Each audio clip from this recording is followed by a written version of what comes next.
राधे राधे। आप सभी का अमृत कथा कहानियाँ चैनल में स्वागत है।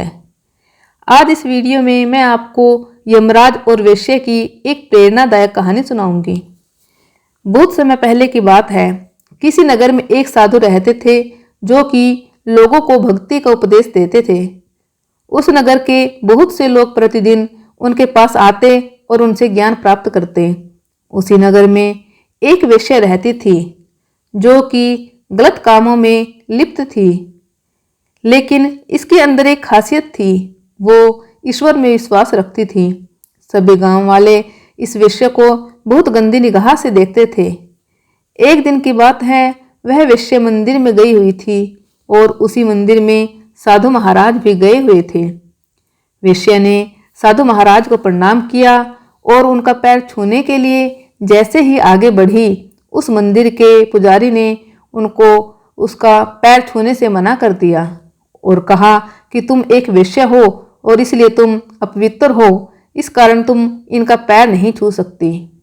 इस पर साधु महात्मा ने उस वेश्या से कहा कि तुम कल हमारे सत्संग में आओ। इस पर उस वेश्या ने कहा कि महाराज, मैं आपके सत्संग में जरूर आऊंगी। अगले दिन वह वेश्या साधु महाराज के सत्संग में जाती है। सत्संग के अंत में साधु ने उस वेश्या से कहा कि तुम इन गलत कामों को छोड़ दो, वरना मरने के बाद तुम्हें मोक्ष नहीं मिलेगा।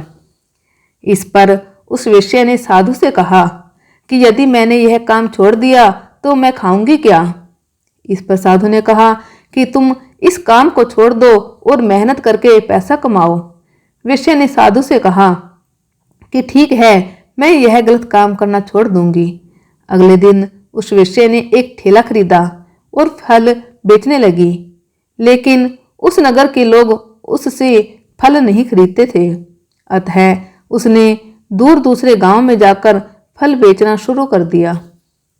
सुबह से शाम तक वह फल बेचती थी, लेकिन उसके बाद जो फल बिकते नहीं थे उसे वह गरीब तथा असहाय लोगों में बांट देती थी। इसी तरह से उसका जीवन चलने लगा। फिर धीरे धीरे एक समय ऐसा आया कि उस वेश्या की मौत हो गई और उसी दिन संजोग से उस साधु की भी मौत हो गई। दोनों की आत्मा यमराज के सामने जाती हैं। यमराज ने साधु और वेश्या दोनों के कर्मों का लेखा जोखा देखा कि इन दोनों ने अपने जीवन काल में क्या कर्म किए। सब कुछ देखने के बाद यमराज ने कहा कि इस औरत को 2 दिन नरक में और बाकी के दिन स्वर्ग में भेज दो और इस साधु को हमेशा के लिए नरक में भेज दो। इस पर वह साधु यमराज से कहता है कि यह आपका कैसा न्याय है।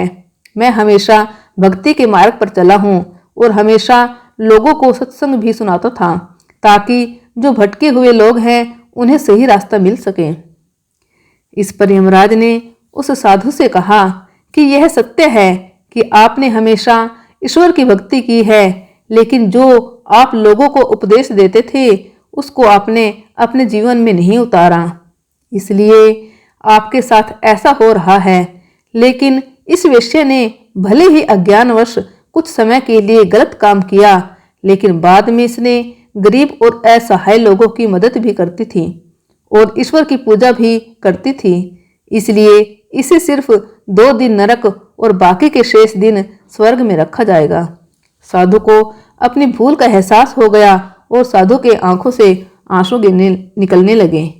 दोस्तों, हमें इस कहानी से यह शिक्षा मिलती है कि केवल सत्संग सुनने से ही कुछ नहीं होता, उसे अपने जीवन में उतारना बहुत जरूरी है, वरना सत्संग सुनने का कोई मतलब नहीं रह जाता।